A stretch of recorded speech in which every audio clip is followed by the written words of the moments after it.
Okay, so a short little video regarding non-uniform circular motion. Go along with your reading. Just as a student can walk and chew gum, an object can accelerate both centripetally and tangentially. Now, centripetal acceleration is not new to us. We've been talking about that for a few days now. It is an inward acceleration, and an acceleration that is due to the change in direction of an object. Now, tangential acceleration may be new to you. You might say, oh, I haven't heard of that before. In reality, tangential acceleration is nothing other than linear acceleration. It's the acceleration along the direction that the object is moving. It's the same kind of acceleration that we've been talking about since basically the first day of class. So, as the object is changing its speed and its direction of travel, is doing two things at once. Let's take a look at this picture here. V1 is the initial velocity, V2 is its velocity a moment later. If I think about adding some changes in velocity, I'm going to call that delta V tangential. That change in velocity along the tangent line is responsible for speeding it up. Now at the same time, the object could be accelerated inward, so I'm going to call this delta V radially. And so a radial change in velocity, that change in velocity is responsible for causing the curvature. So it's doing two things at once. Any change in direction is due to centripetal, and any change in speed is due to tangential acceleration. This set of pictures here showing the relationship between forces and acceleration. So any change in speed is due to a tangential force. Any change in direction is due to a radial force. Let's do a quick numerical example.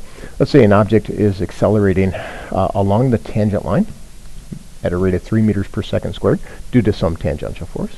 At the same time, it's accelerating along the radial direction. Let's make this easy. Let's call that 4 meters per second squared. That would again be due to some sort of inward force.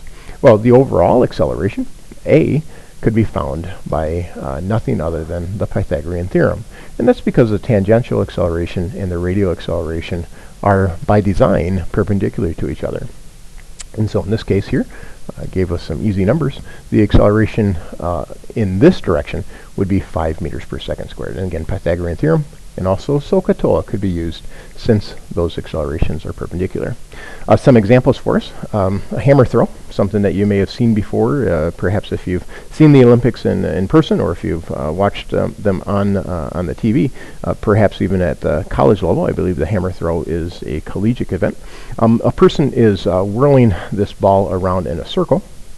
He does so by pulling inward on that rope, so it's got some inward acceleration. It's called the A sub r. At the same time, the person is speeding the ball up using some sort of tangential force to speed the object up as he whirls it around. Now, how does he do both of those? Well, clearly by pulling inward on the rope, that's causing the inward acceleration. He also can sort of put his hands a little bit in front of the ball. So his hands being placed a little bit in front of the ball, wherever it is in its arc, he can then use that rope to sort of pull it along tangentially as he twirls it around radially, all the while speeding it up, causing it to curve by pulling in, until eventually he releases the ball or the hammer and it travels as a projectile. Another common example of non-uniform circular motion, objects that are centripetally accelerating and tangentially, would be on ramps and off ramps for highways. So a car is either slowing down or speeding up as they also are turning to either come on or off of that highway. So it's doing two things at once. Now this diagram over here, the path of the object, up until now, we've only considered purely circular motion, and usually we've been talking about uniform circular motion, but we can sort of extend any changes in direction to consider both tangential and radial acceleration, so that we can describe really any path at all. So it doesn't need to be a pure circle. It could be a parabolic or an elliptical curve. It could be a hyperbolic curve. It could be something that is so complex that we can't describe it with simple mathematical language. We should be able to describe its changes in motion due to both tangential and radial accelerations.